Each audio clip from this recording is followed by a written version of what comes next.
Hi guys, I'm Lucy. Like and subscribe to hear my crazy story. Growing up, I had a happy life, and I basically had it all. Only one thing was missing: siblings. And since my parents were always busy, I felt lonely. So I came up with new ideas every time. Once when I was 4, I asked my driver to push my life-sized doll in a stroller to my dad's office. Oh no, she pooped. Dad, can you please change my baby sister's diaper? Oh, honey, I can't do. Remember when you cleaned my bum in the middle of the forest with a leaf? My dad looked horrified. You've got this. You can imagine my dad's embarrassment in the middle of the meeting. When I turned 8, I'd grab the neighbor's kids and beg my parents to bring them home, but they weren't convinced. So I did everything to let them stay with me as long as I could, until stop trying to kidnap my kid. Put down that Prada bag filled with jelly beans and get your butt home now. As they left, I started bawling, and my parents had enough embarrassment. So the next month, they adopted 6-year-old Harrison from foster care. I was ecstatic.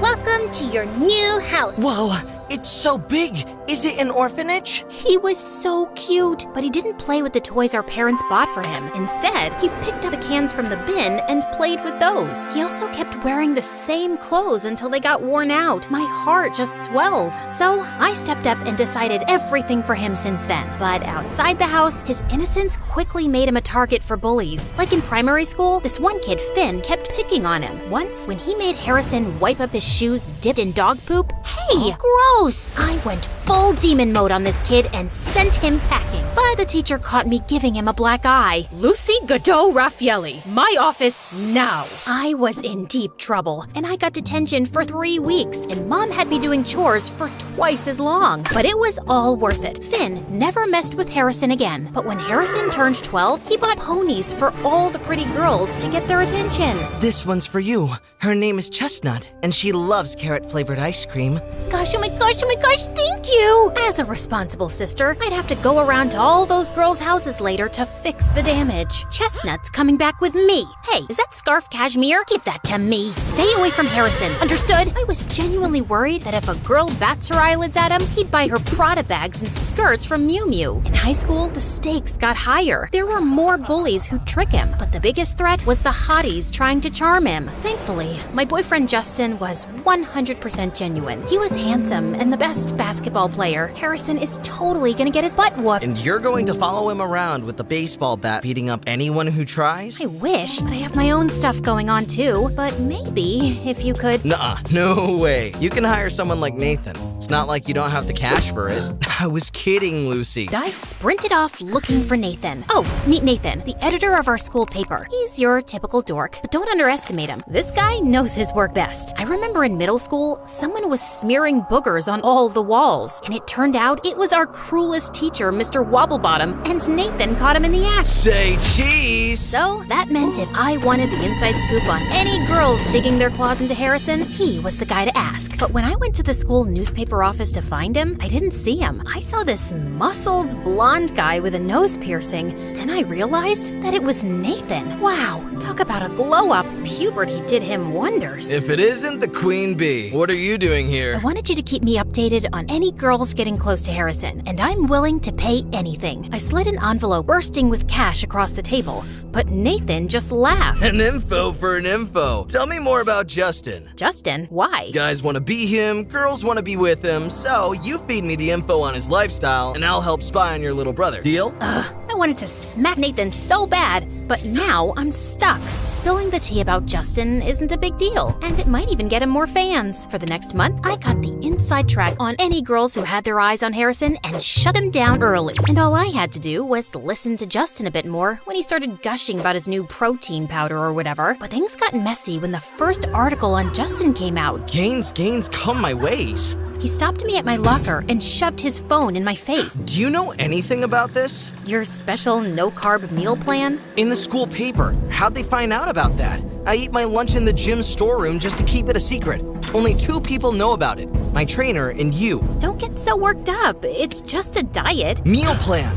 This is what determines if you're Olympic level or a local league scrub. You just don't get it. You never did. He stormed off, and before I could say anything, out of nowhere, Nathan peeked from behind. Don't worry about it. I heard something else that's going to blow your mind. He told me that Harrison and this girl, Natalie, have been secretly meeting up after school. And just today, she got a new iPhone. Okay, what's the big deal? Nathan said Natalie was on a scholarship, and there was no way she could afford the latest iPhone. That leech! This would be a huge scoop if we can prove that she's using Harrison for his money. Oh, she definitely is. And since you're Harrison's sister, I thought you could get in close and help me expose Natalie. Deal. The first step was to figure out just what Natalie had been scamming my brother out of. Nathan got Natalie's locker code, so I snuck into the locker room during my free period and took a look inside. Books, gym clothes, stationery, nothing I could pin on her. On the back of the locker door was a picture of her and Harrison with a big love heart drawn around it. Blech. And then, what really stood out was a folder called Operation Moolah. Bang! Just then, the door slammed shut in my face. It was Natalie. Find anything you like, thief? Funny you say that, when you're the one who's been eyeing up my brother's wallet. Oh yeah? And what did I take from him? And then, as I looked at her hand on the locker door, I saw Natalie was wearing a glittering diamond ring. Ah, get off me! How'd you get this then? Dumpster diving? The crowd started murmuring, and I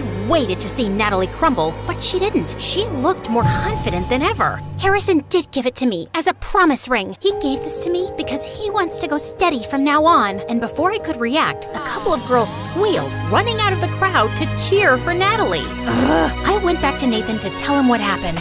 Not gonna lie, this is still great stuff for me. Not helping, Nathan. I need a new way to expose Natalie. Just then, he pulled out a drawer filled with cables, microphones, and cameras. How do you have all these? My friends lent it to me in exchange for information. So this was how he got his info for the gossip column. Over the next week, we tried to follow Natalie wherever possible, but she wouldn't let us get close at all. Until one day, we saw her and her friends go to a primary school's playground. We brought a long-distance microphone with us. He helped me with setting it up.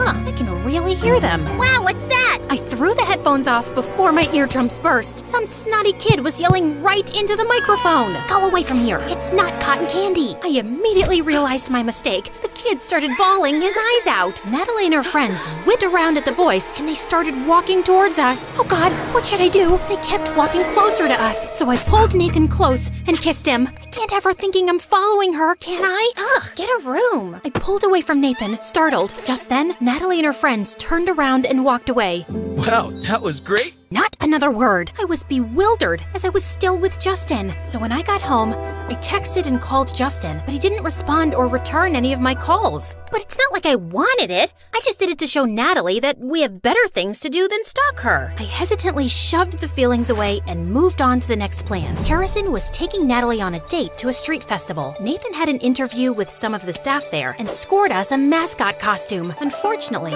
they only had one spare, a Chinese dragon made for 2 people. I called dibs on the front because, let's be real, I didn't want to be stuck staring at his butt all the time. We followed them around for 2 hours, but the most he bought her was some cotton candy and a hot dog. What a waste of time. This is pointless. She's not gonna scam him with so many people around. Come on, another hour. She's about to crash. Look, they're sneaking behind the fire breather stage. We sidled up next to the stage, and I peered my giant dragon head slowly around the corner. Oh my God, no! What? What's happening? I think they're going to... Well, duh. They are dating. Ew, I won't watch. You have to. She'll give him a big smooch, then ask him to buy her something. I'm sure. I looked again, but Harrison and Natalie were staring at each other with stars in their eyes. I thought I might throw up. Harrison put his hands on Natalie's waist and pulled her in closer. It was too much. I jumped back suddenly, tripping over Nathan. Watch it. And just then, we crashed into the fire breather's tent pole, knocking down his backdrop. The whole thing came down just as he spit out a huge plume of flame. Get up. We need to get out of here. Ah, get it off! I threw the costume off and realized things weren't quite as crazy as I thought. There was a small stage fire, but it was quickly put out with nearby fire extinguishers. The only people panicking were us, and everyone had noticed. Lucy, what are you doing here? See? I told you. They've been following me around everywhere. No, we were just here enjoying the festival. You and that gossipy writer Nathan from the paper? I have other friends too. I hope you're not counting me as one of them. What? I'm your brother, but I don't think I can be your friend anymore. You don't even trust me. Trust? You shouldn't have have trusted her. Ask her about Operation Moolah. OMG! That was about those rich kids I used to tutor. I told Harrison about this already. Harrison looked so betrayed. He stormed off, taking Natalie with him, and she dared to shoot a smug smile my way. She'd won. Don't worry about it, Lucy. Once Harrison sees the evidence, he'll understand why. Stop it. It's over. I felt terrible. I ran away and found myself in the corner shop at school where Harrison and I used to go as kids. His face would light up when I bought him gummy worms, like they were the most precious thing in the world. I couldn't help it. I started crying. I've never seen you break a sweat before. Justin was towering over me in his basketball clothes. Ugh, just when I thought this day couldn't get any worse. What's going on? Harrison hates me. He thinks I'm overprotective. I mean, you are though? Now see, I'm upset. I meant it in a nice way. You'd do anything for your brother. Even sell out my secret meal plan.